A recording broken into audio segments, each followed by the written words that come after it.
In the beginning God created the mighty mountains, the warm sun, and fresh waters to declare his glory. God is like the most honorable king, the great ruler we all admire, powerful, respected, and always faithful. Then God made the first man and woman, Adam and Eve, and gave them a beautiful garden to live in. He also crowned them with glory and honor. God empowered man to rule over creation, share his authority, and reflect his glory. They were royal children, enjoying the honor of belonging to God's prestigious family. Even with no clothes, Adam and Eve felt no shame. Honor abounded. It was good. But then Satan appeared, and tempted them to eat the forbidden fruit, to honor themselves rather than glorify God. But as soon as they tasted the fruit, their honor vanished. They felt shame and hid. To cover their shame, God mercifully gave them animal skins. Then God removed Adam and Eve from the garden he had placed them in. Adam lost his authority, honor, and relationship with God. As time passed, Adam and Eve had children, and their children had children, but each generation continued to dishonor God. Mankind tried to regain the honor it had lost. They said, "Come, let us make a name for ourselves." Mankind tried to build a tall tower to reach into the heavens. They wanted others to look up at them and thus create honor for themselves. They tried to create a name apart from God. The result was only shame. The people's languages were confused and they were dispersed. We are all descendants of Adam and Eve. Like them, we dishonor God by trying to make a name for ourselves.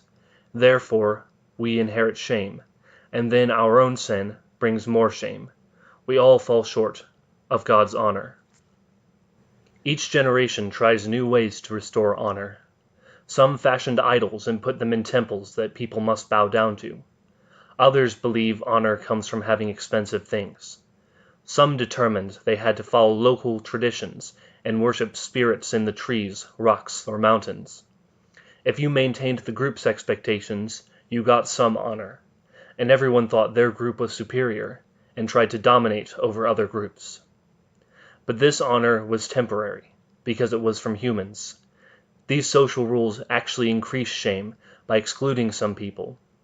Even when God chose one group to bless the other groups with God's honor, they boasted and disdained others. Whenever people tried to create honor for themselves, they only produced more shame. The only person who could help the honorless was God, the source and essence of honor. So, God became human and lived among the shameful. Could ever you imagine the child of a king going to live in a poor, dirty town? That was Jesus. Jesus' ministry abolished shame and restored honor. One time, a bleeding woman snuck up and touched him, but this didn't defile or shame him. Instead, she received Jesus' purity and dignity. Jesus honored her. He welcomed everyone, regardless of their shame. Jesus spoke of a great feast, where the disgraced and rejected were honored guests. He taught how we can have true honor. Following Jesus, not the cultural rules, makes you acceptable and worthy. But the people living for earthly honor envied Jesus. So they arrested Jesus. They mocked him, whipped him, spat in his face, and nailed him to a cross. He was covered in shame, publicly. Why? Why would the only perfectly honorable person be so shamed? The shame Jesus bore was not his own. He bore our shame. The shameful death perfectly honored God. And then, Jesus fully defeated that shame. He rose from death to glory. Jesus returned back to the Father and received a great name and place of honor. Jesus' resurrection built a new bridge from death to life, from earth to heaven, from shame to honor.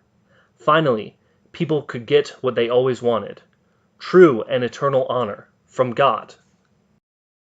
But not everyone followed Jesus back to God's family. Many were content with their false honor. A few thought their shame too great, even for God, and others feared what relatives might think. But some trusted that Jesus was willing and able to take their shame, and they followed him. To them, God gave a royal robe, crown, and adopted them. Humans are back in God's family. After this, those who followed Jesus were able to live an honorable life. When Jesus returns, he will rebuild his kingdom. Then all people will be together in God's family.